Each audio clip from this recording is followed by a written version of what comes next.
All right, welcome back to another episode of Scene Interpretation. I am Dr. Sophia Murphy. I am a licensed therapist here in Arizona.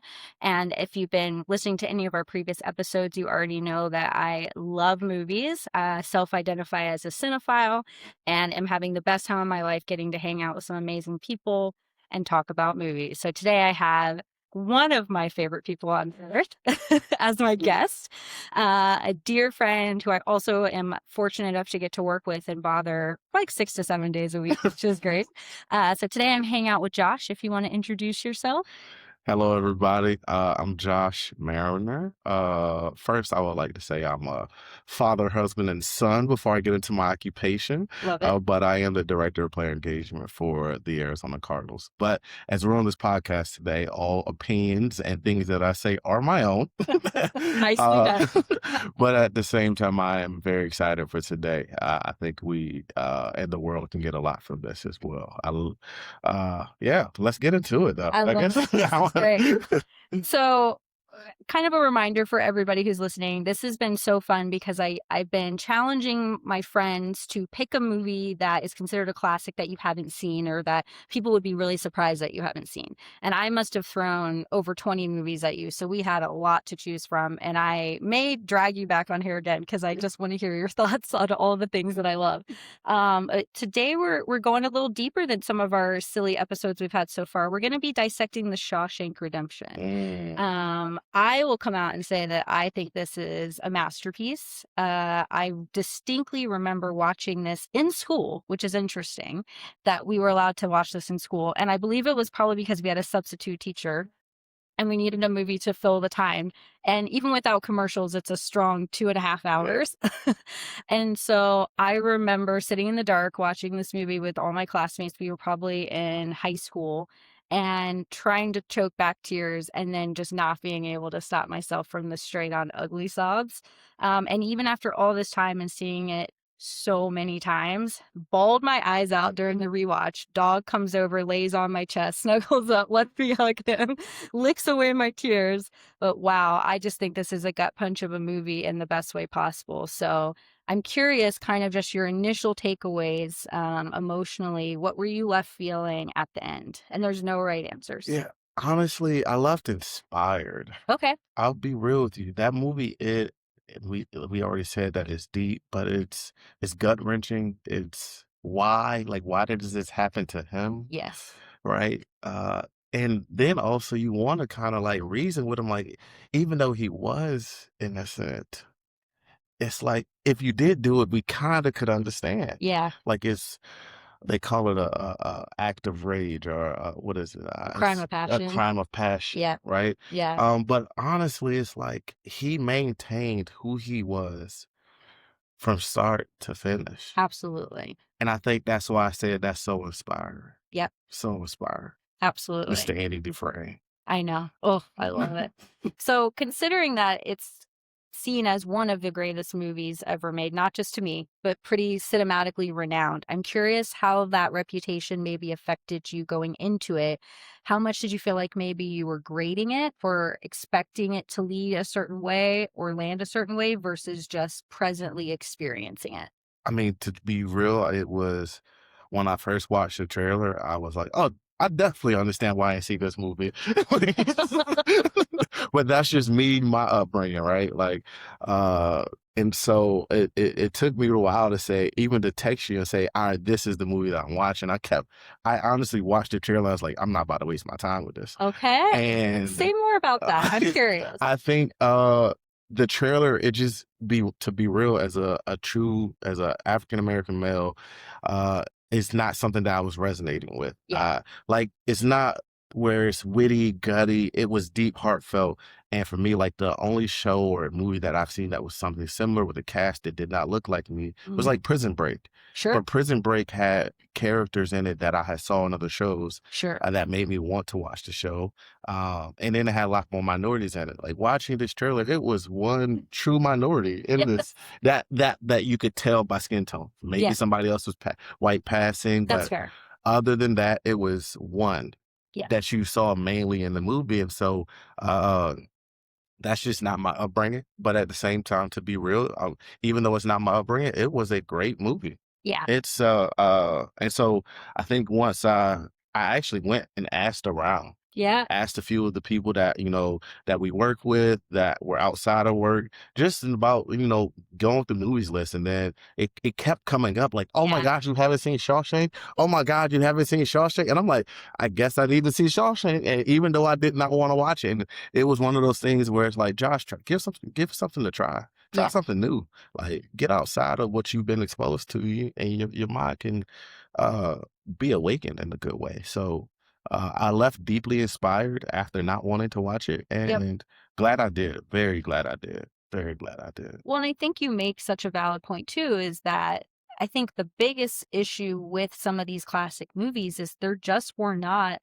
black leads or Yeah, very minority heavy, excuse me, movies in general. yeah, And so that was kind of all there was, especially when it became like contenders for the Oscars and the movies that got yeah, all the buzz, is everybody looked alike. And you're not wrong. And especially in the early 90s, mid 90s, there weren't really any other movies to compete with that. yeah, And so I think probably just with our age difference too, and like growing up in different areas, I just watched the movies that were nominated for Oscars. yeah, Like that was a huge part of growing up, was prepping for the Oscars and trying to catch up and watch all the movies that I hadn't seen. And again, seeing this at school was just a wild one off. But I think part of what I loved in rewatching it was that even though Morgan Freeman is the only, that we can tell, yeah. main star of color, he's also the one that got nominated for an Oscar, Wow. which is groundbreaking for back then, and I think speaks to what he brought to this role and how he and Andy have such a different life and end up in the same place, and what it says about their 20 plus year friendship Yeah. and what they go through. But I appreciate your honesty. I mean, there just weren't really any. Can I add to that though Yeah. too? As like, all right, so just part of it is like because it was actually a movie that came out, I can't remember, but it was around either before I was born or I was maybe 2, 3 years old. Yeah, you were very, very Very, small. very small. So like that's not like when I get to the mid 2000s, like Correct. when that's not a movie I like, oh, you gotta go watch, right? Like, cause as a kid, it's new things that are coming out. Right? At the same time, that level of uh all the things that go into the movie is not necessarily for a 10-year-old. No, So that's by the fair. time I get to a place of like being able to watch movies like this, Yeah.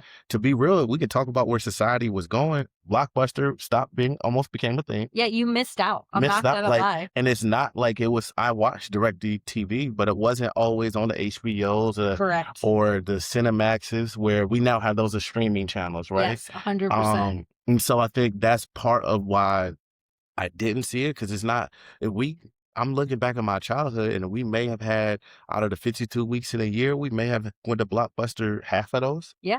And those were for sometimes repeat movies or movies that just got released that Yep. finally came out. So I do believe that I got a lot of catching up to do. Yeah, I I think got a that's lot of fair. I got a lot of Yeah. catching up to do. I know Amazon's crazy. We're not gonna get into that, but like I appreciate Amazon Prime now because it reminds me of the days where we had Blockbuster, where Yes. you can go and find a catalog of movies Yes. and go watch them, whether you didn't know anything about them or not. And so that's why I said this movie left me inspired because it's like at 31 years old, like it's crazy to say that you can still experience new things even though they're old. I absolutely agree, and I think because it's also set in the '40s, it feels a little bit more timeless. Yeah, Like, we're not up against the cars looking old, the phones looking old in a way that the movie is just dated. It yeah, is dated on purpose to tell a story yeah, about a moment in time, which I think ends up making it timeless. yeah. But one thing I wanted to add too was I do remember being at Blockbuster and seeing the cover of this movie. It's incredibly famous. Well, there's different covers. There's one with um Tim Robbins and Morgan Freeman's face, but there's the famous shot of him in the rain looking up. Hmm. And because it's a Stephen King book adapted into a movie, prior to watching it at school, I thought it was going to be terrifying Yeah, and a horror movie. And so I remember not watching it right away when it was new, partially because I was even young then to be, I think, watching some of this heavier content. it just scared me because I knew Stephen King from It, and, Mhm. I knew Stephen King from The Shining, and so Mm. this to me was also my first introduction to what I consider Stephen King's library, where it's deeply emotional. It's still a horror movie in my opinion because it's about the horrors of man, Mhm. and it's not horror in the way that it would give me nightmares like the Yeah. clown from It did, but not seeing it in your, sphere all the time, like going to Blockbuster all the time. It would have been way back in the classic Yeah. section, you know? So I think you make a really good point. It just wasn't gonna be on your radar. Maybe it was on regular cable sometimes, again, with commercials for 3.5 hours long. But you really nailed it though, that like you kinda hit that age where you'd be watching these movies when this would have been out of your radar. Yeah. So it's neat though that we got to put it on your radar and Mhm. have it be such a pleasant Yeah. surprise. So I guess starting to get into some of these first impressions, walk me through the moment that you realized Andy wasn't going to break, no matter what they did to him. Ooh. What do you remember feeling, and maybe how did your body react? Nah, I think honestly, the first part, I thought he was gonna break. I Yeah, didn't get to a place where, I mean, honestly, when the shower scene first, and then he was yeah, like, "Oh, I like that. He's a tough one. Makes it oof, hard, yeah. right?" That guy gives me And nightmares. at first, when I was literally watching, I wasn't sure what he was asking. Yeah, To be real with you, like it seemed, even as the way they were taking showers, it was normal, and I thought that he was trying to have him join a gang. To be sort of. real, like and it was, they did have their version of a gang, right? Yes. But like it, and like I said, the movies that I've seen when it comes to prison movies, it's legit. Like, are you joining certain gangs based off of your skin tone, based off of your Absolutely. religion? Absolutely. And then that's where it's like, well, you need to find protection. So that's where my mind went. Sure. It was not going to a place where, oh, they set him up to do that. Yeah. It's And dark. I mean, to really call it like what it is to really sexually assault and rape him, Absolutely. which is crazy because it's like, and yet somehow he fought and kept fighting and just Yep. then, and no matter what, I think once I saw that, I wasn't sure. And I was like, yeah, I had to go back when I watched it the second time to be real. That's when I fully like was able to process what was going on. Yep. And so, because they never showed it. Well, and And that's something I really appreciated in the rewatch yeah, was that I feel all the visceral feelings of the empathy for him and the fear he must have been feeling to know that he could only fight so much. yeah, And the way that they layer it with Red's narration throughout the entire yeah, movie, I think is also what makes it a masterpiece yeah, is you don't have to see everything to feel to feel, everything. yeah, And I wish I had written down the line, but Red's line is something to the effect of like, I wish I could tell you that Andy fought them off and basically everything was okay. yeah, But this is Shawshank, and there's very few happy endings in Shawshank. yep, And that it would go mm, on like this for a while, where every once in a while Andy would have some new bruises. Every once in a while he would kind of be missing, hmm, but he never stopped fighting. yeah, And even that was pretty early in the movie, I think says a lot about his fortitude of what he can change, what he can't change, yep. and the fact that he doesn't change through either of Yeah, those. and I think the one thing I saw though was that his level of wit and intellect, without Yes. having to be like a know-it-all guy, Yes. he knew he first of all, from day one, he knew he shouldn't have been there, but Absolutely. he never acted like he was better than. And Absolutely. that's the craziest piece where you could see Yes. people like the first guy who, "I'm not supposed to be here, I'm not supposed to be here," so terrified Right. that, like, he lost all courage, and then that's where you see the correct system, and they beat Oh, that terrified guy. "Oh, yes. Andy To didn't make it death. sweet." Oh, they say send him to the infirmary. I thought he So when they're at breakfast oh, and they're that talking makes about the cigarettes that they bet on, and the one character who has the stutter, which I'm gonna go blank now, basically asks the guy who works in the infirmary, "How is he doing?" And basically what he says is the doctor was already gone for the night. So by the time they brought him into the infirmary, he bled out. So by the time the doctor came in the morning, there ooh, was that nothing just he makes could. worse. Yep. So, So like the cops kill yeah. him, the guards kill him that first night. They beat him Mhm. to death. Yeah, that's crazy, and it's like, I think Andy seeing that, hearing that, it's like, well, you could crack, but he chose not, he didn't. Right. And I think when I was going back to, like, the wit piece, it's like, when given the opportunity, he was prepared to hop on it. Yes. And so when they said, "Hey, how do we're gonna need some people to now, fix the roof up." Yes. He and his team found a way to get on the roof. And Yes. I think the part that I finally saw that, like, Andy wasn't gonna give up is when they're literally mopping the Mhm. tar on the top of it, and as he's doing it, he's still working, And then he's listening, Yes. listening, and then he's like, I know who that guard is. That guard is the same guard that now I know killed Yeah, I know what inmate he's first night capable of. and know what he's capable 100%. of, and say, you know what, I am going to take a leap of faith and have courage and Yes. say, I'm going to find a way to help solve it, the problem that he's talking about. Yep. And not to solve it for me, but to solve it for or other people. Yes. So it's crazy because once he does that, that's when I said, oh, he's different. Not in a way because he does that. He's literally about to get thrown off the top of a Oh, I building. know. And I'm like, where are the ledges at? That's a question I had to Nope. ask. I'm like, I think the where roof had no ledges. had no ledges. I'm like, You're okay, not that's supposed to be on. so, but I'm like thinking, and he's like, as he's being held off, he's still talking through it and able to have some level of resolve and almost a level of like calmness while knowing, like, no, like I know I can fix what you got Yes. going on. Like, I'm trying. Do you trust your wife? To ask that question is Oh, like, I know. what do you mean? And with everything going on, is like you're a wife killer. Right. That's So what everybody sees that's him what everybody as. and everybody sees him as that, but yet he still goes beyond that. And I Right. thought that's where the like when I say true courage wasn't just on some wit, like he know what people sees him and thinks of him already, Yes. and yet he decided to do that in a way that he detailed it out. And then the best part about it is that he was like, What I want is for 3 beers apiece for the rest of the crew, right? And then it's like, oh great, like he's going to get beers too, and he wants beer, and then come to find out he's sitting on that side of Yep. it, and it was like, oh, I gave up drinking years ago. Yep. It's So not he for. asked for something that wasn't even for him Right. while being in that predicament. And I think it speaks to a deeper psychology in his character, which never really gets explored in the movie, but really stands out to me is I think he also is just naturally good at reading people. Yes. So there's this piece of he's willing to take the risk of basically being thrown off the roof because he sees the psychology of how this place operates. Yeah. And so he basically is playing this insanely long chess game Get with into all it. the people in the prison that he can see how they operate. He can see their hubris. He can see their narcissism. He can see their sociopathy for some of them. And he's able to tiptoe around the lines and maneuver of, I know that you would rather not pay the government this money than you would throw me off the roof. Mhm. I'm willing to take that bet. Yeah. Because you are so corrupt That's that even though you good. work for the man, you don't want to good. pay the man, You don't- right? So obviously I am going to start to sow these little seeds of my intellect and my wit also making me trustworthy. Mhm.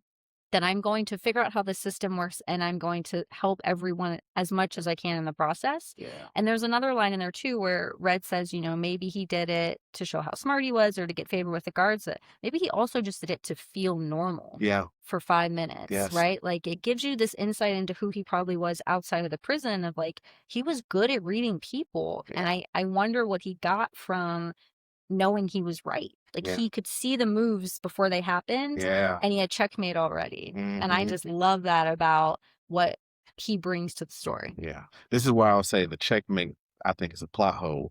But all the way up until that, Okay. great. We'll come back to that. I love this. This is great. So kind of in the same vein though, Andy never loudly declares who he is. He just quietly acts from it. Yeah. How much of your identity lives in what you do versus what you say? That is a great question. I think that is one of the things that the movie literally shows. I think like Andy could have said that, oh, I'm not, he said it one time, like it didn't do it. And then after that, he never really had it. He never pled his case again. Correct. And so he then became, like I said, using the wit. And then he repeats the line that when the young man comes in, that's the rock star. And Tommy asked, well, what do you do? And he said, don't you know? Everybody's in the Shawshank, right? Exactly. Like, I love that way that he was able to assimilate in a way that he didn't lose who he was. Correct. But he still was able to like move like one of them. Yeah. And I think through that, I think what I saw the most is you ask the question is like, well, how can you let your actions show who you truly are versus saying it, right? Yep. Like he was a man of resolve so much that he wrote, like he said that he was going to write it, but then it's like the fact that he followed up and did it, that he wrote a letter every single day for 6 years straight. Yes. Until, and I'm talking about for 6 years straight after getting thrown in a hole, after getting still beat up, after getting raped. Like he's still writing letters for books, for money from the state, the very state that also threw him in jail. Absolutely. Wrongfully. Wrongfully threw Yeah. him in jail. So like the fact that he wrote and they sent him a couple of, and then all of a sudden the lawyer's like, oh, it did work. Uh-huh. And he gets a $200. And it's funny, he says, oh, great. Now I'm gonna write him twice a week. Yes. I'm gonna double I'm down. gonna double down on it. It's like, it's not enough. And it's like, that's why I say he's aspiring, because it's like he's not telling it to the world. Like he's Correct. not telling it, wasn't even really telling it to Brooks. And it's like getting to this place where it's like, I'm gonna get this to a place where we need it to be in. And then while still the first one, right? Like he gets these books delivered in, but with the cassette player. I mean, not the cassette player, Oh, the the record record. player. Oh, yes. I love that scene. And it's like right in that moment, it's like the books could have been enough. Right. Me getting the check could have been enough. Right. And he is like, you brought this point up. He wanted to feel some sense of normalcy, Yes. right? And not only did he want to feel it, he wanted others to feel it. Yes. And so this is where I say the inspiration, because it's like goes, it takes guts finding that key and observant. Like you already said it. Yes. Like he's able to Reads assess everybody. and reads everybody, reads the room, know where things are. Yep. And so like he's very calculated in a way where he's not manipulative, Agreed. but he's calculated. Yes. And so to do that in a way where it then locks the guard in the bath, and it's the guard that actually like seems to be Likes like him. one of the likes him a little bit, right? It's like, I don't have no offense to you. You ain't Yeah. locking this bathroom, flips on all the switches, puts on the record. And it was crazy as Morgan Freeman narrates it, is like Yes. listening to it, and it's like, we don't know what those two Italian ladies were singing, I but don't it even want to was, know. and I don't even want to know, right? Like Yeah, we were all that's free. that's what Yeah. he was trying to do for other people, is to Absolutely. free their minds in a space where they may have been physically bonded. Yep. And he wanted them to be mentally free. Yep. And I think that's the hope bringer. That's the light. That's the part that's so great. And that's where he said something in it, and I resonated. And not saying I'm a convict and a criminal, but like where you talk about laws and justice, right? He said, Mhm. I didn't have to be a criminal until I had to get inside of here. Oh, absolutely. And it wasn't that he was a criminal, like he wasn't trying to hurt other people, Sure. but what they deemed as a criminal Sure. is what got him in there. But the very people who are criminals are the one that's running it. Absolutely. And so like that's where it's like I was looking at his like what does he truly value? He values people, and he values taking care of people the right way, where I'm not gonna have any ill intent to other people, even the people who are doing me wrong. He fought back in self-defense. He didn't try to calculate a plan to go kill the crew. Oh, for sure. And so that's where it's a place where like he could have done that. Was as smart as he was, he could have done that. Absolutely. It could And have taken a different different darker turn, turn. a different Yeah. darker turn where he turns into that, right? Then it's another one. Then it's like seeing that, and it's like the very people that got y'all locked up are living with less values than he is. Absolutely. And I think when he's doing that, it then left inspiration for the other inmates to have an internal change of heart too. Well, and I think your point is really well said too. It's like the low hanging fruit would have been to become vengeful, Hmm. right? To either murder the men who were tormenting him and raping him, or he probably even could have tried to murder the guard. There would have been ways. Mm, But instead, I think what he did was he created scenarios to hold him accountable. yep. Right? So, Yeah. like, even if we jump to the end, the way he threaded it with the records and giving the information to the newspaper and exposing the corruption, he didn't end any of them. He brought to light what they were doing, Yeah. and they had to make their own Own choices. choices. Right? When the warden takes his own life, Andy didn't kill him. The warden couldn't face his own reality. But that was his choice. Those were the consequences of his actions. Yeah. But And Andy found a way to just highlight the reality of what was happening. I thought that's where I saw true strength Yep. versus pride, corruption. Because it's Correct. like this man was wrongfully convicted and yet showed up and inspired someone. While y'all are living free and then acting better than, Yes. and then when y'all are actually committing crimes, you can't even live to face it. 100%. I had So- that thought too. Like how you can't live to face it, but yet you literally got somebody else killed off the strength of you didn't want yourself to find out. So now seeing the two dichotomies of the very person that's running the system, Mm-hmm. running the prison, Yep. is truthfully one of the weakest people in the whole area. Absolutely. When I say and when I say weak, I'm talking about internal weak, like Absolutely. Yeah. internally weak. Like He's the biggest bully and corrupter in the story. I mean, he is a murderer, Yeah. right? Like he has Tommy shot yes, to protect basically what he considers his asset, which is Andy. yeah, He can't lose Andy being able to cook the books Mhm. and keep everything going. And he also can't risk Andy selling him out. Yep. So he murders a young man Hmm. to maintain not only his lifestyle, but his reputation. It Yeah. doesn't get much more corrupt than that. Yeah. And for me, like just from my own personal, like I am a man that believes in a very similar faith, and I want to get, but it's just like very tough when you see that, and it's like it's very understanding where it's like this has been really real life for where like things that are going on where Yep, you say you believe in one thing, absolutely. and then the very thing that you say you believe in, you go against everything. But now it gets construed that this is what you believe in, and that now that's what people think that that is what it actually is like. And that's where it's real. That's part of one of the things that actually did make me sad in the movie. Yeah, But I know it's the reality of what it is. yeah, It's like I'll use this just to keep control of you, but yeah. not really to empower you. And not even to live by. Not even to live by, Not even close. not even close. Yep. And the thing about it was, when I thought that was really great is he tried to test Andy and like use scripture, Mm. and then Andy was able to go back. And it's like just knowing it doesn't mean that you live by it. Means It nothing. means It nothing. means you It means memorized a book that you memorize the read. book, and Yeah, it's just like math. Like yes, you can memorize numbers, but at the same time, if you choose not to live right by those numbers, whether it's with finances, everything else, then what's the point of saying you're a great mathematician? absolutely. So that's what's the point of you saying you're a great warden, but you don't want to even express what rehabilitation looks like for your inmates? When you actually led right into my next question, which was kind of both on his being a warden and also being a Christian, he weaponizes the Bible while being the most corrupt person in Yeah. this story. So when have you encountered someone who has used the language of goodness to justify cruelty?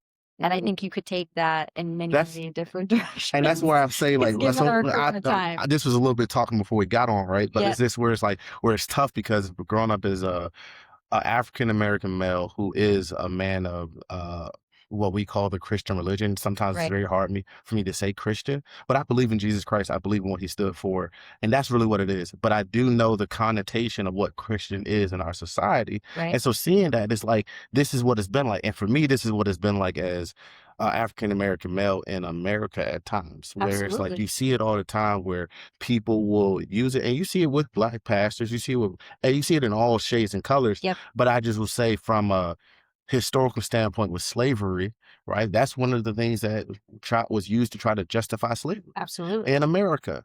And that's where it's like really tough because it's like you see it now go into this prison system, and this prison system that truly was created. And this is where getting into like why prisons were created was because we no longer had slavery. Right. And so now you're seeing what was created to now put African Americans back into indentured servitude, really not indentured servitude, back into slavery. Yes, You now see white males being now affected by the same system. correct. And so that's where it's crazy because now it's like the very things that was started in in 1619, or not 1619, but after 1619, when we started to have slaves arrive in America, then transition into the prison industrial complex. Yep. And then now affects not only people of color, but all types of people. And that's why I say this was a movie that opened my eyes because I personally, this movie was created before I was born, We're but I personally had never seen a movie about a wrongly convicted white male.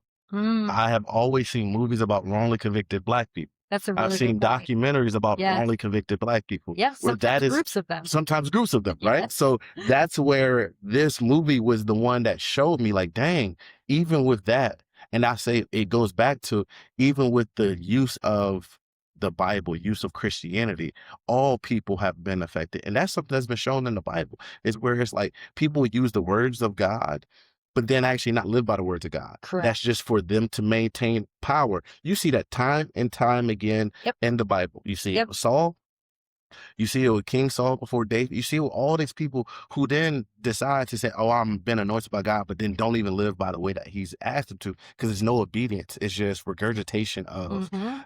the language. But And then, power. and to maintain the power, and Yep. and also you start to see it. It then even shows even more and more insecurity, and it's time to time. It's crazy. The very Bible that they quote, it's more stories in it that show that then Yeah. say like this is, and it shows you the fall of those people. It Yes. shows you the fall of king. And so it's like you're gonna quote something and live the same way that those people in the Old Testament were living, and yet they fell and their ending was worse than what they was trying to protect. And Mhm. so that's where it's like really tough when you see that going and not movies, but in society. But there's like I've seen it in this movie, and that just opened my eyes from a racial lens that like, Yeah. no, this can happen to other people with the same. So like one thing growing up, right? Like I'm a son of a pastor and a teacher, but you hear about in the black community, you hear about church hurt. Yeah. And I'm not, and in my eyes, church hurt was always recognized with black people being hurt by other black people. Sure. Right. And that's just because that's the context that I was Right. raised in. Yeah. But then now it's like also open my eyes where it's like, no, there's other people that can be hurt by other people of their faith Yes. that then have now driven them so far away. And that's where the thing that I've appreciated that like opened my eyes because from a faith standpoint, faith is not supposed to have a color. That's not what it comes down to. But then Right. now it's now, and well, that's what it showed me. But then I think like, it also it inspired me to like Andy wasn't a man of it didn't seem like he was a man of faith walking into it, but he started to live by the values without having to now necessarily declare that. And that's where it's like tough. That's a my own wrestle with, but like it was Andy inspired me more than the warden did. The warden called himself a Christian, There you but go. Andy was the one that was living it. Well, and I think it ties back into what we were just talking about, the actions versus the Yeah, speaking, right? So Andy embodied everything about hope and yeah, acceptance and courage and fortitude, where the warden was weak and cowardly and corrupt and again a bully and abusive and a murderer, but proudly declared himself to be this kind of anointed figure. yeah, And it goes from beginning to end that the ones who loudly proclaim their goodness were the ones with who basically came up lacking yes, and are kind of because even Red is very quiet too, right? Like even though he's our narrator, his character is not huge. His yeah, character is very quiet, also observational, yeah, well liked, gets along, and has accepted his fate because he is a criminal hmm, and he did do something terrible as a young man. But the two quiet characters are the ones that become the heart and soul of the entire yeah, story because of how they carry themselves and what they do decade after decade after decade and where we end up. One big difference, though, that I think is important for the story is that Red spends his entire life, or at least the time that we know him in the prison, decades, telling everyone else that hope is dangerous, hmm, whereas Andy is almost like hope walking. hmm, And so I wonder what you think about either for yourself or just in general when people make peace with a smaller life to protect themselves from disappointment yeah, and hurt. yeah. That's I asked the question in clarity one more time. I'm excited. I Yeah. just want to make sure I answer it the So right you way. can answer it personally or just in general. What do you think about those who make peace with a smaller life to protect themselves from disappointment and hurt? Um, I think what do I think about? I think that's the way that they're surviving, Yeah.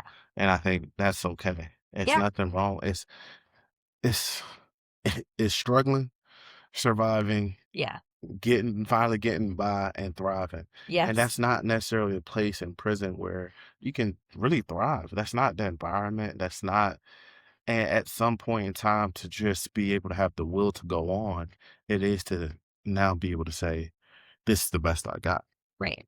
But what I will say is when you see somebody that the very person that you thought was gonna crack, this is crazy. The very person that you voted for, Yes, that you bet your cigarettes that you on. bet your cigarettes on, is the same person that inspired you to be authentically who you needed to be on the back Yes. end. And I say that in a way where Red had gave up this hope, but I think Red was trying to say what he thought he should say. Yeah, Every time he was on parole, he would absolutely. had this curated thing About and about rehabilitation. Yeah. rehabilitation, about and that's where it's like sometimes as the black man who did do it, right? And like this is where I was looking at it, as the black man that did do it, you feel like you now need to curate what to say Oh, in order to get their 100%. approval. And even 100%. when you do that, you don't get their approval. Right. And then you just start all And you over just again. start all over again. So internally, it's like you're trying to get somebody else external approval where you're trying to say all the right things.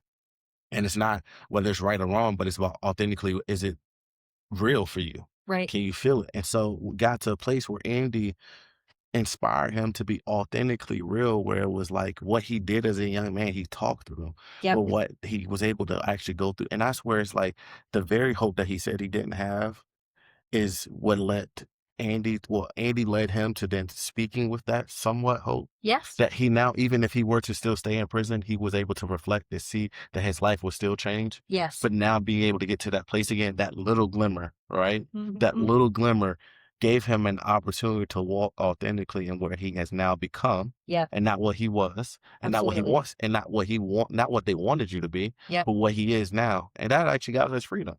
Well, and I love how you said that too, like, he even challenges them using the word rehabilitation Patient. because he says, "This is just a word made up for y'all to Yeah. have a reason to sit Yes. here and wear a suit." Yes. And at the same time, I not a day goes by that I don't regret the Yes. actions I made as a young Yes. man, right? So acknowledging that dialectic of I'm not gonna just put this political term on it Yeah. because that's what you want me to say because it doesn't get me what I want Doesn't anyway. anyway. You don't believe me and you just throw me back in here. And at the end of the day, of course I regret what I did. I've been in here for 40 years. I And think about the life that I took and the life that I lost, yeah. and I will live having to contend with that until I die. And that's where I say Andy's hope also wasn't just hope, it was courage displayed. Absolutely. That's a good way to And put it. courage displayed is super important because it wasn't that scary things didn't exist. It wasn't that Andy didn't have fears. Absolutely. He didn't let those things dictate the way that he was going to show up. Ab correct. So that's where it gets to a place where, like you talk about, like what happens is we let those things dictate that the way that we show up. Yes. And that's where it's like, it's understandable when you've been in that environment so long. But that's where it say it's like, maybe if you could just be that one. And then what that meant was Andy was that one for somebody else. And Yep. hopefully that one could be for you, somebody else, and keep passing Yes. along, Yeah. right? No matter how old you were, right? So I think, um, I don't know. I thought it was powerful where you can learn something from somebody younger than you. That too. Learn Yeah. somebody from somebody younger than you. Learn something from somebody who actually didn't do it, but then showed up Yes. differently, right? Absolutely, yeah. Andy had every reason to turn on to turn on it. Absolutely. He could have just been the victim because Yep. he really was a victim, Yes. and he could have fallen into that for the entirety that he was there. And I think one thing I loved is that no matter what, every time Andy leveled up, he brought people with him. He didn't have to. Yes. He didn't That's have such a to. good point. It was time and place. And so, like, where the very person that you voted against is the one that's making sure you downstairs helping me file these people taxes. Right. Like, I'm getting us time together, right? Yes, Like, yes. and it's crazy. All Andy really asked for was just that one pick, like the little rock axe, right? And then it gets to a place where then after Andy gets out, everybody's like trying to look out for Andy now. Yeah. Because it's like, and it's just genuine. It's not on some like you owe me this or that. It's off of Right. the like now environment where, and that's really what it was. That environment becomes very transactional, like trying to do business, Of where it course. got to a place where Survival, it like you started to said. become a community.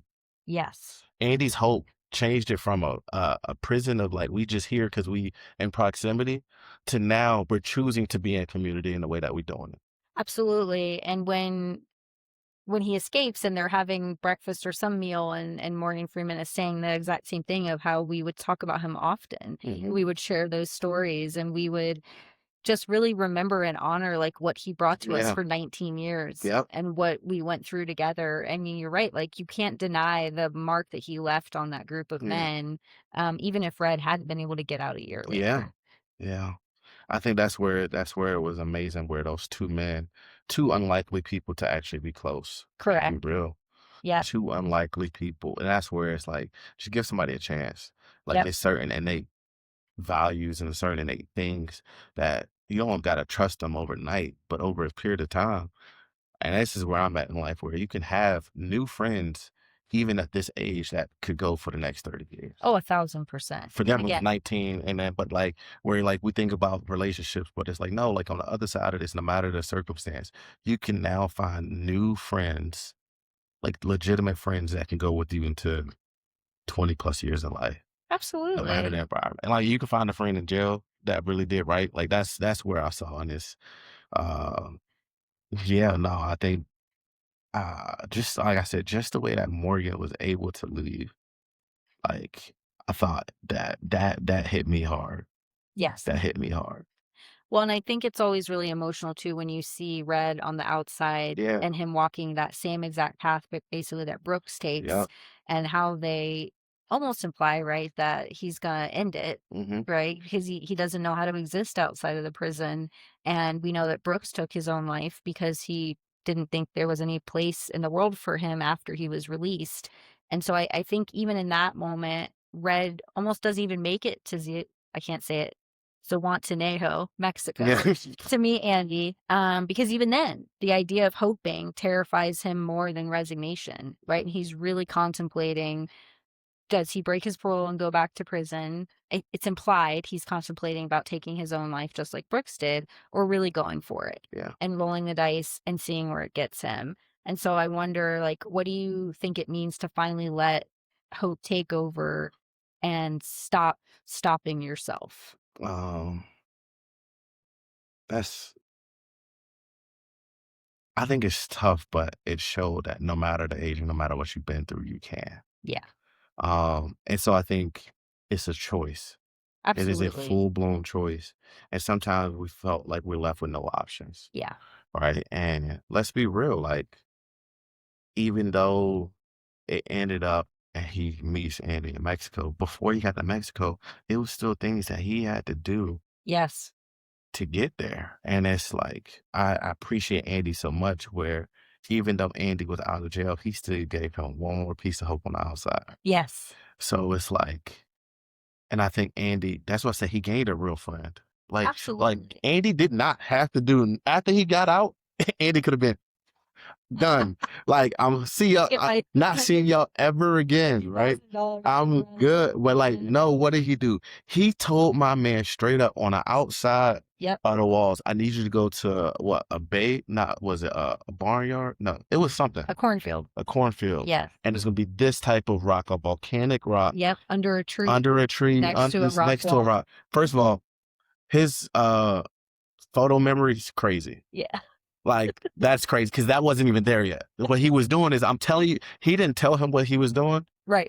He basically something will be there for you, Correct. but it's willing, are you doing that? Yeah. And that's where it's like I love how it's both because Andy didn't try to be a savior. No. Now, like when I say he did try to be a savior, Andy could have said, "Hey, I'm gonna take care of you when you get outside of here, Red. Like I Right. got this plan. I got."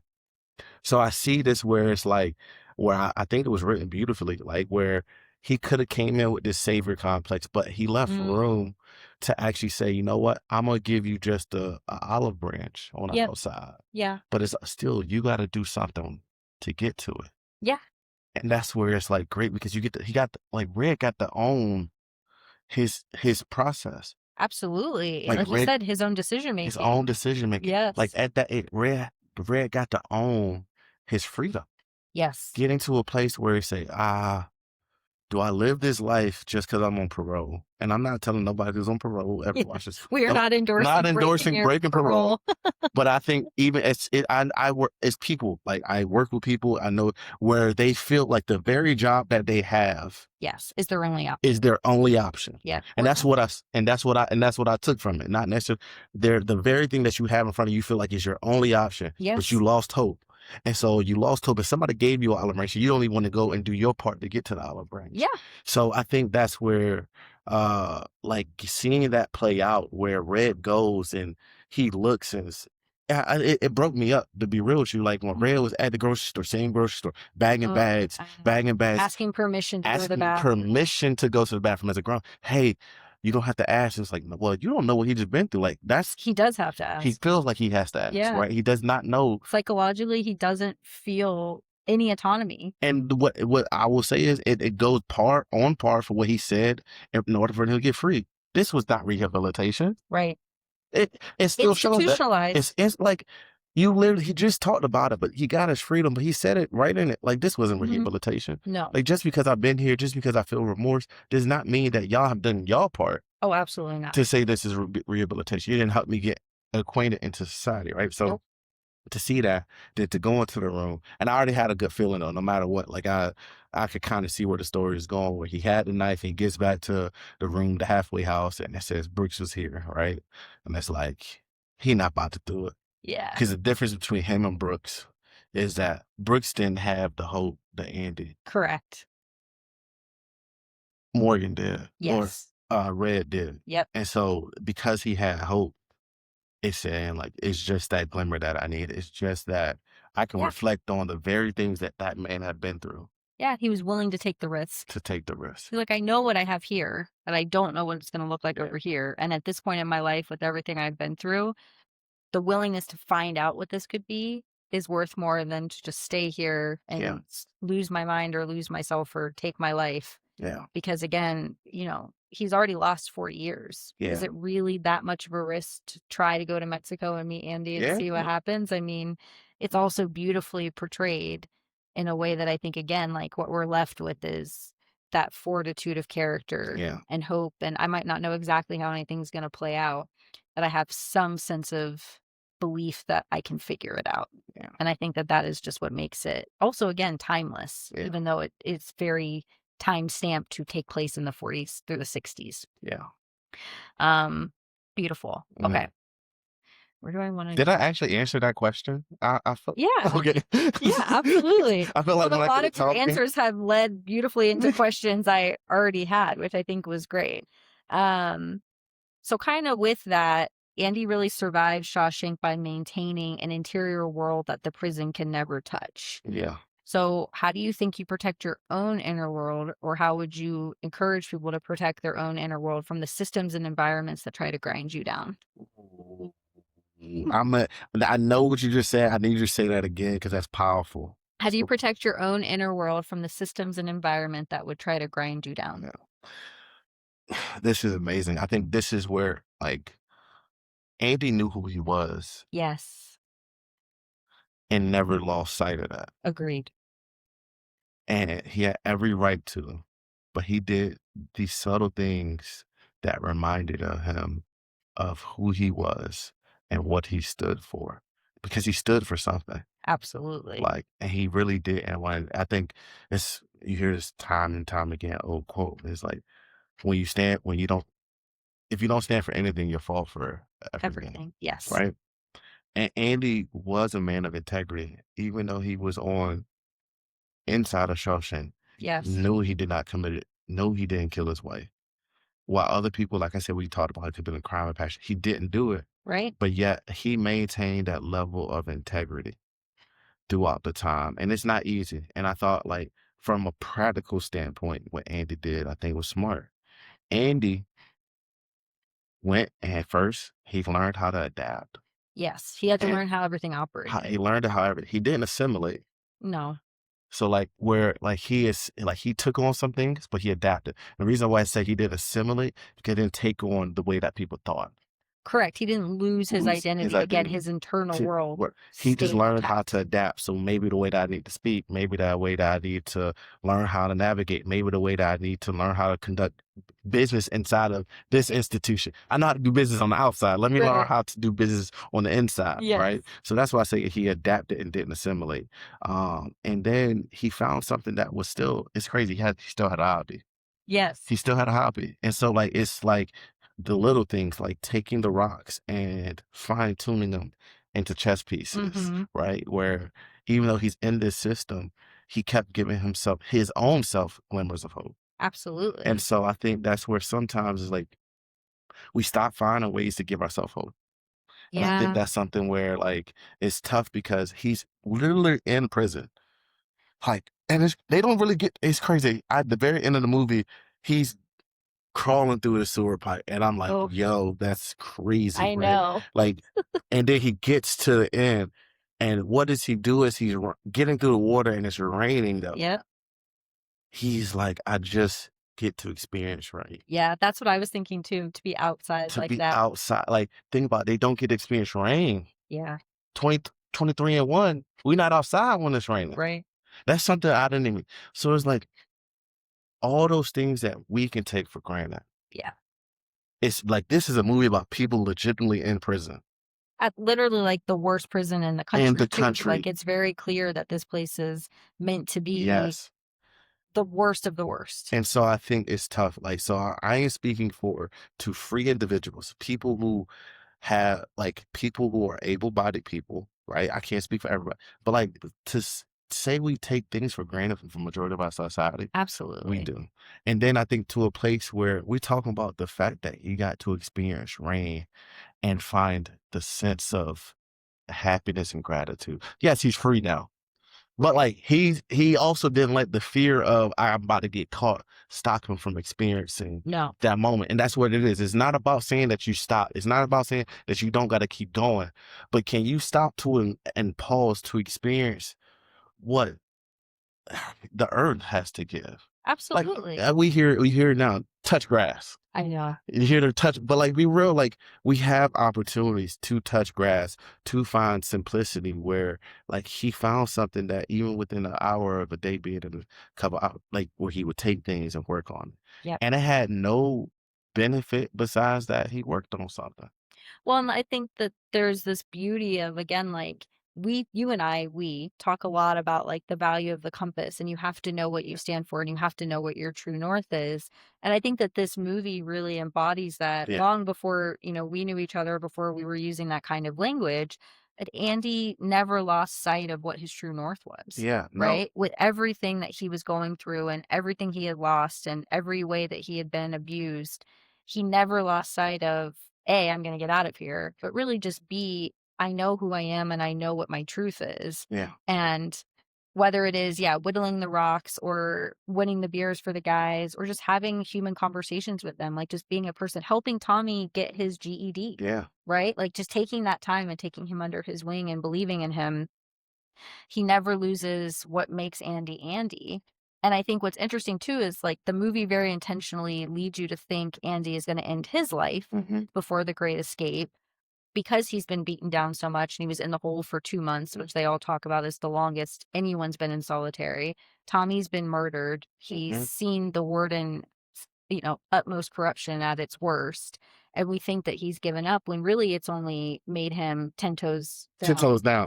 Now's the Tiptoes. time. Now's the time. If there That's was ever a time, it's Yeah, now. and I think that's so perfect. Like it's like what I saw was, I mean, even before we got to like it's time now, Yeah. it was a place where like Andy knew like the fact that Andy decided to still fight for his freedom.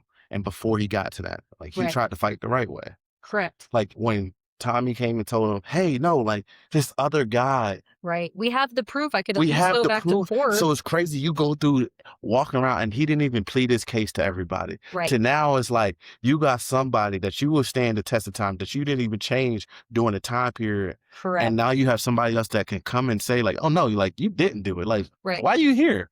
And it's like, no, I was with the person who admitted it. Right. And it's like, and so he could have been like, uh, this is crazy. But no, he still at that time he tried to fight the right and just way. Yep. And that's and that's where it's like tough, where we talk about laws. And so when I see laws as a black person, like laws that, and this is me sidebar, but like laws that hurt other people are just laws. That's how I see it, right? But there's some laws that aren't just. Yeah. And there's like time and place, and there's certain people that fought for unjust laws in our society. All the time. And it's like where Andy knew that like because this was not hurting anybody else, I was willing to fight. And then I fought the right way. And now I gotta find an alternative option. Yeah, I have to start over because again, he's seen as an asset to the work. Yeah. He's an object. Yes. Which again, as a white man in a white story, you don't often see. Yeah. And I think that this is also what I think Stephen King does really well. And again, this other branch of his stories is the horror of humanity is often much more terrifying than the Yeah. clowns and the possessed cars Yep. and, people who have superpowers. It's just like he writes so well about how humans can be so dangerous Yeah. and what it takes to maintain your humanity in the face of that. Yeah. And this was the first introduction I had to that branch of his writing is just Andy does try to do things the best way he can. And sometimes it works. And when he hits that wall of, again, 60 days, I guess we're saying in solitaire, Tommy being murdered, it's now or never, Yeah. right? Like this place is not going to change. This warden is incredibly dangerous. And there isn't much more he can do besides give up. Yeah. But I think what this is where I appreciate it where we get to this place where he still maintained it because it took him 19 years. Yep. 19 So years. And it's I don't know if Tommy had not been murdered, if he would have felt that urge to leave right now. right then and there. And I think he used anger, disappointment, in a way that he didn't hurt anybody else, but he used it as Correct. fuel. And That's a good way to sometimes put it. it's like tough because it's like, well, how much more, especially like, do we got to keep using anger and fuel? And I'm like, he did this for 19 years. Right. He did this for 19 years on top of being an adult. So I'm not, we don't even get into like maybe what his life was like I know we before, have none of what his was like none of pre-marriage his life. pre-marriage life, Yeah. right? Where we don't even talk about like his marriage and the fact that he never really dealt with what happened to him. Right. Like he was hurt by somebody else, and because he was hurt, she got killed because she was in the wrong place, wrong time, Correct. doing the wrong thing, Right. right? But like we don't ever have to like deal with that. And I'm like, Yeah. I know he had to walk through that. And even to a place where he said something, he was like, yeah, even though my wife was doing that, it's a part of me that I also not I didn't give her the attention that she need. Yeah, He for took sure would. he he said he took some level of accountability for aspects of it. So I'm not the one that killed her, but I did push her into that place. Right. Right. Where like he didn't have to take that on, but that's a different level of self-reflection, and that's why I say he's different because even in humanity, he didn't walk around like he was perfect. No. Like he He didn't was walk around, deeply he was flawed and deeply open flawed and about it. open about it, right? Yeah. But he didn't let his flaws and one thing I appreciate, he didn't let his flaws lead him to living a life of shame. There you go. And I think that's where, like, you can see it with a little bit of red, where, like, he had shame, but he didn't get to a place where he was open about certain things. Yeah. And so I think that's where and that's just being guarded. They in prison, they can't Sure. come across where And different in different personalities. personalities where he actually did have remorse, but never had got to a place where he could felt like he could express that remorse Right. until the very end. Until it Yeah. was like, man, at this point, my man Andy gave me hope and it is what it is. What else You do I know, have what to else do I have to lose? lose? Like Yeah. I've been in here this whole time and I've been saying it like I'm about to get out. Like might as well just tell people like the real where I'm at with this. Right. And Correct. I think that's where the power of hope and what Andy did for other people. But it was getting to a place where this man lived his life as a human, Absolutely. as a full-fledged human, embodying the pain, but didn't want to cut off his humanity. Right. And he And never sacrificed he himself never sacrificed, and that's where for it's tough. any of it. And that's where it's tough because sometimes we want to cut off our humanity Yeah. to not feel those things. He had to feel what he felt about Tommy and that whole while he's in the hole. He had to feel what he felt about his wife, and he did. Man, he had to feel what he was going through as far as when he was the one being assaulted. Yeah. And that's where it's like he felt it, and that didn't stop him from fighting. No. And I think, like, I don't know, this is before emotional intelligence was really deemed as our society. We didn't use that Like, language. but we didn't use that, right? But like, Andy was very emotionally self-aware, where Yes. he allowed himself to experience those things. But at the same time, it didn't stop him from moving forward. And I think that's why the story of hope, the story of like, you can get life gonna throw a lot of things at you. Absolutely. Life is gonna throw a lot of things at you. And I think, if anything, how can you keep your humanity? Yes. Know that can you lose it all? Can you truly lose it all and build it back up? Can you can you know that like even though things were unjustly done to you, Yes. can you still maintain the humanity and grow and actually grow even more? Because I think Andy grew while he was in jail. I Like think so too. I don't think he came in Andy day one like, oh my God, like Andy got this resolve. I'm gonna break out in 19, right? Where I think he allowed other people like Brooks in the library Yeah. to inspire him. I Right? think that's true. And I don't know because again, we don't know his history, but I think something about Tommy changed him as well, Yes. which is the reason it carries so much weight in the story and the arc of Tommy's murder is sort of that like final catalyst Yeah. where even though Andy has persevered and persevered, he's willing to risk it to just go through with the escape. Yeah. There's something in that dynamic, I think, too, because even at that point, Andy's now the older kind of prison veteran, Yeah. and Tommy's this young guy with a family Hmm. who just keeps fucking it up, and he Hmm. tells him, like, "You might want a different job Yeah. because you're not a very good criminal. Yeah. Like You keep getting caught." And so I think you're right. Like, I think the relationship with Red very bidirectionally changes them both. And I also think there's something deep in that relationship with Tommy for where sure. like taking him under his wing and mentoring him and fighting for him and sending off his scores anyway, and then having him die when Tommy was also trying to do the right Right thing. there. Um, I think affected Andy in such a profound way too. Yeah. I think that's where it's cool because it's like when Tommy gets to jail, Andy sees something in him that Yeah, Tommy might not have saw in himself yet. absolutely. And then not only that, even though he saw to him, he didn't I go back to this, he didn't go in here with no savior complex. Correct. He didn't go in here, he's like, "Bro, if you just do right, like, you ain't gotta come back here." No, like, he first had to see some level of accountability and ownership of Yeah, he Tommy's asked end. them, "Are you serious Are you about serious? this?" And then once he did walk through them. And even though you talk about reading people so great, Tommy just probably hated taking tests and still didn't see what was on the inside of him the way that Andy Absolutely. did. And Andy goes and says, "Yeah, you frustrated. That's it is what it is. I'm gonna get this out of the trash and I'm Yep. gonna send this I'm gonna in. send it in. We're Because I'm still gonna gonna show do you, this. I'm gonna show you that the work that you just put in Yes. was worth it." It matters. And even if we got the test, and I bet it could have went a whole different way. Because I Yes. bet those test results came back, that would have been the time where Andy would have actually then had that conversation with Tommy. He's like, Agreed. just because you failed doesn't mean he would have, because he knew Tommy had something to hope for already. Yeah. And I don't think Tommy saw it like that. Like No, I a wife agree. or a significant other and kid on the outside. Yep. And it's like, Tommy, you also the one that, like, out of all of us, you about to get back out soon. Like, Right, you you have such a short you sentence. actually like that was the first time where you act like you ain't got no hope. Like, why you gonna keep coming back here? Right, Like all exactly. of us, we in here for a while. I'm serving 2 life sentences. Red probably got 2, 3 of them. Like Yep. all these other Yep. people, we in here. We in here. You in here, and you shouldn't be in here with us. Right. Like There's really more to the world. it's really more to the world. Like, bro, like Yes. I experienced movies with if you just get your education, and I think that's the amazing thing is like we don't. It's not that deep into it, but like it gets to a place where even though they weren't rehabilitating people, they were getting to a place where because of what Andy was doing, rehabilitation started to happen. Right, they were rehabilitating each other. Each other. Yeah, the Each system wasn't. the system was I'm talking about because Yes. hope created community. I was The just gonna community say. that was then Yep. created had that library I was know. so packed. At first, think about it. Brooks used to go around on his little cart and nobody was really taking books. M- Morgan was really taking books to exchange stuff, He was right? doing it for his job. For his job, right?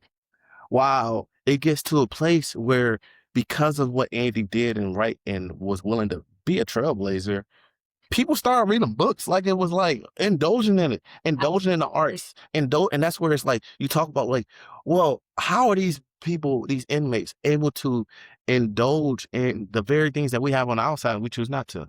Absolutely. That's going back to your last question, right? Yeah, Where like they're reading literature, they're reading arts, and it's not reading it to perform better. It's reading it to, oh my God, this was a great story. absolutely. Oh my To God, feel to human, feel like you human, said, to feel like normal. and I think we choose to not do some of those things because we want to shut our brain off. But it's like instead of shutting our brain off and being distracted, and how about we read something that takes us through a path, Yeah, right? That's what true storytelling is. yep, It is a concise path that will have its twists and turns, but it's all leading into one. It's not I'm gonna watch this video and watch this and just shut my brain off and watch trash and doom scroll where I'm not gaining anything from it. The yes. best thing I love about movies and the getting into what you do is that I was talking to my wife about this is that people who write movies write them for a reason. Well, the stories are the power. Power, like Yeah, they write them for a they're trying to tell you something. yeah, It is a main character for a reason. It is a challenge that they will face, and there was a yes, way that they will get over it, something that they will learn, or at the end of the day, even if it's not the happy ending that you want, right. somebody sat back and created this in a way that they're trying to tell you something. Agreed. I mean, that's the whole reason I wanna do this is because I felt that way about books and movies my whole life, right? To escape into a story and to build so much empathy for a character Yeah, and somebody else's journey and to be so present and so sucked into something, I think is a privilege. And so to get to talk about it with people that I love and have these great deep conversations around like how things landed and how they affected you, I think is just the icing on the cake, yeah, right? Is just to really think about your life before you saw Shawshank and now yeah, your life after, right? Like there's these moments in movies and books and stories that like you can remember before. Like there's a pivotal moment of like, wow, before I knew those characters or before I knew that journey, and then after. yeah, And I love this story because I think it is so deep and so hopeful and so moving and heartbreaking all at yes, the exact same time. And it is really dark. And yet it leaves you, at least for me, with such a sense of possibility, Yes. right? Like to overcome and still end up together on the beach in Yeah. Mexico is a pretty phenomenal final shot Yeah. of these two men and how far they had to come. Um, okay, so as we're starting to wind down, Hmm. get busy living or get busy dying is one of the most repeated famous lines in cinema. Now that you've heard it in context, how do you think that it lands? Ooh. Uh, I think saying that to the wrong person, I wouldn't. I don't want to like normalize like, hey, get busy living or get busy dying. That's fair. I don't want to know. But for me personally, oh, that was inspirational. Yeah. Like because I think like I'm not in a place of crisis. I'm not in a place of like where like I can't. That can't be. I don't want that to be like a general blanket statement that all of a sudden now the culture's using like get busy living or get busy dying. Because I think That's that will fair. resonate with some people the wrong way. I think that that's really intuitive because my next question ties right back into that. Is there anything you think would have hit differently if this, sorry, is there anything you think would have hit differently if you had watched this movie in a dark place in your life? Um, because of the way that it ended, no. Okay. But if it ended on the get busy dying and I'm in a dark place, Yeah. I think that's different. And that's why I say, like, I don't want to know. But because of it, it was get busy. And when you said that, it's like, all right, bump it.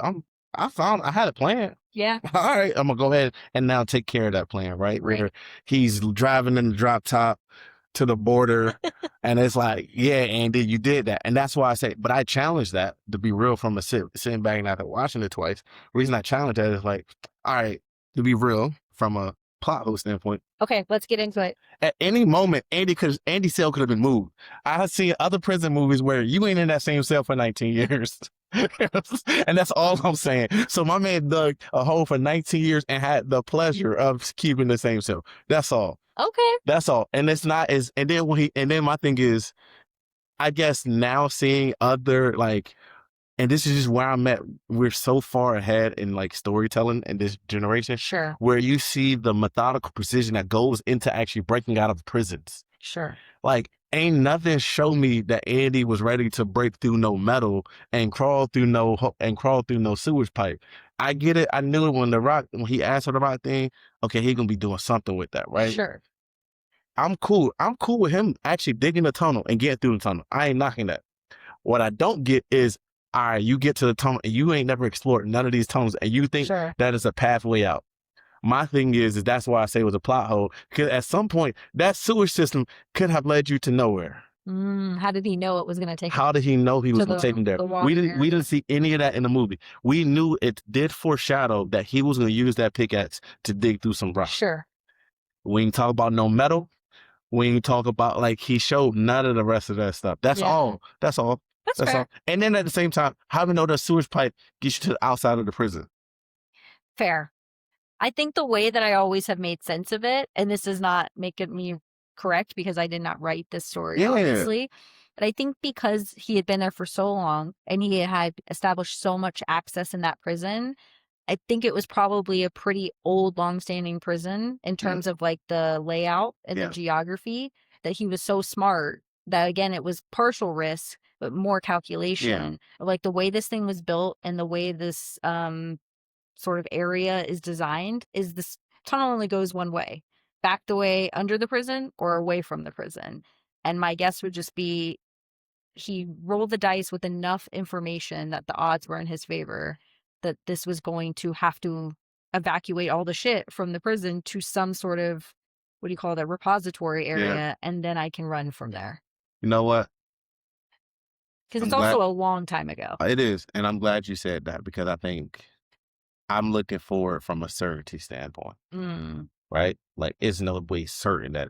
So it just shows that, like, because it didn't really, how they told it was like, I knew Andy won't hate himself. Like, Yeah. that's not why he got that rope. I'm like, bro, you've been through way too much for you to do that right now. Yeah. And so, and if it would have went that route, but my thing is that I guess the way that he got out, if he would have just crawled and had to hop a fence and nobody saw him, cool. It's when they don't show what happens and then show that he did this extravagant escape. Yeah. Where I'm like, hey, I'm calling BS. But at the same time, what you just said, I think that's something where like it left it to interpretation. It was no certainty that when Andy did that he would have known that it would have led to freedom. Right. It just happened that it did work out that way. But for me, I guess sitting in that cell, if you end it and it's like, shit, what's the worst that can happen? Yeah, Like they shoot me in the back on my way on my out, way right. out, or they see me and before they shoot me, they bring me back to prison. Right, or kill me then or Yeah, whatever. I don't think the warden would have killed him. I think that's the hard part too, is he was so valuable to them. Yeah, I don't think the warden would have killed him. I agree. That's like hypotheticals, and that's why. But I think sitting in your cell and saying, "I've now concocted this plan for 19 years. I think I've done all that I can do. Right, I have to go for it. I have to go for it." And I think that's telling the same person that's sitting at the desk with a dream, right? Mhm. It ain't necessarily you getting out of prison, but with a dream, saying like, don't necessarily mean you leave your day job, but like you got a dream that you've been waiting to go for, and you ain't gonna know certainty on the other side of that. Correct. But if you don't go for it, then what we talking about? Right, and I think it's trying to find some sort of balance of, I've done enough research or I've Yeah. done enough risk analysis, right? At some point, it isn't anything until it is, Yes. right? And I think as humans, we are so good at talking ourselves in and Ah. out of anything, Yeah. right? Our mind works in great ways until it doesn't. Mhm. And at some point, you have to do to see. Yeah. You just don't know what can be until it happens. Yeah. And so I have suspended my own disbelief in the fact that I think he did as much calculation as he could have with all the information he had acquired, his amount of freedom that he had moving around there. At some point, there's enough risk involved to measure out what I know, and the rest is going to be what it's going to be because I can't stay. I will say this as we start to wrap up. One thing I appreciated is that like it wasn't like they just showed him in Mexico and they were like, I think when he's at the bank, Yes. confident, Yes. All clean. all cleaned up, like I'm back now, Uh huh. right? Where he's confident and they're like, we're so sorry for us to be losing your business. Yes. And he's like, little do y'all know. It won't, but I think that's where it's like Andy did so much for somebody for everybody else there Yep. that I think that's where it's cool, where it's like, bro, like you did what you were supposed to do, and you do deserve that. Yes. Like it's not, and that's where you see people like, well, it's illegal. My like, no, like Andy deserves every bit of that. Yeah, he Every did what he had to do to survive, and he made sure he had a plan to the best of his ability when he got out. Yeah, it almost reminds me like a little bit of like Robin Hood, right? Where he didn't Absolutely. rob from the rich, but he robbed from somebody who definitely shouldn't have been getting none of that anyway. Well, and that guy was robbing from everybody From everybody else. else. So I'm Yeah, like, at this point, it's all right, I'm with it. taking Like, boxes of money or yeah, like apple pies full of money, whatever it was. yeah, like that's where you see like where corruption and when Mhm. people well, it's funny when you see corruption happening and then when the very people who are corrupt, when they get stole from, they want to act like, oh my It's the God, worst thing it's that's ever happened. I know. The like poor me's. the same thing and same thing with old Boggs. When the dude that he over here when he getting snatched back in. Mhm. Oh no, don't do that now. Don't Yeah. I saw that for all the only dude that kind of stood 10 toes down was the correctional officer. Oh, the guard. The The guard. guard. He a little bit he's fully off, like but he He's stood 10 toes down. terrifying. He Yeah. stood 10 toes down. But old boy Boggs, when Boggs got pulled back in, He's oh just a no. sniveling little kid at that point. I'm Yeah. like, no, don't do that now. What was After what you've done? yeah, no, don't do Yeah. that now. I'm not feeling too sad for you. Yeah, same thing with the warden. That's where like I know we're not watching. That's where I felt with the boys. Like, well, you gonna see, like I see that time and time again with other actors, and it's like you see that. Like, no, don't get the crying now. I know. But I think that is done and portrayed so many times because people really do fall in those boxes, right? Like you will be the cruelest person to everybody else, and then when you get even a taste of what you've been dishing out, you Yeah, crumble. yeah. And so that type of character I think is replayed in stories over and over again because unfortunately That's they people. exist. Yeah. So, all right. So, kind of as we're wrapping up, 1 week from now, what image or moment from this film do you think will live rent free in your head? Uh, what image or moment will live rent free? Um, I got a couple that's going on my mind right now, but honestly, I think the one that I see the most is between when he is playing the Italians record Mhm. and knowing that I just did something that was right and I know the cost. Yeah, Like that's where it's inspirational where sometimes what you're gonna do that is right and it's gonna be a cost to it. absolutely. But are you still willing to do? Yeah. And then the last one, kind of just because of where I'm at in life right now, is that Tommy piece. It's Mhm. like you see something that's inside of somebody else, and you know that they need to do their part. Yeah.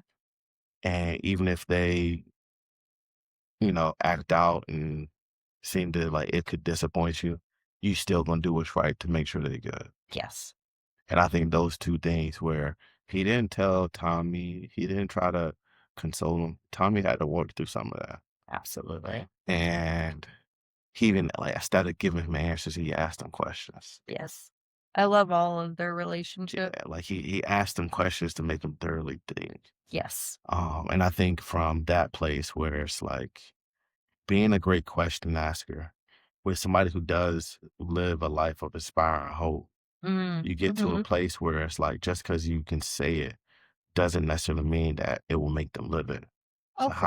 how do you do your part instead of just telling them, and then the rest is up to them. And so I think those two things really stood out. I know I was supposed to choose one, but No, I that's think fine. doing what's right, even though it's going to be a cost or it's a price to pay. Yep.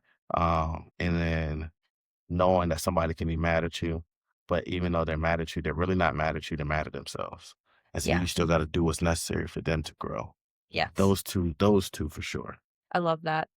Yeah, for this one, I already said it, but I always equate Angie standing in the rain after he breaks free with this Mhm, movie, and I think again because it had such a distinct life in my memory of seeing it and thinking this movie was gonna be scary, mhm, and then seeing it in context, and it to me, it's that ultimate moment of mindfulness where he's running, and he still stops and just lets the rain rinse over him, takes his shirt off, right? And he's just like that yeah, freedom and that swell of like, I've really done it, I've made it. And it's just to me like that ultimate human moment in this movie where it's just so powerful. I love yeah, that image. And it will always be equated with this movie for me yeah, yeah. and how far he's come. That was good. This was All great. right.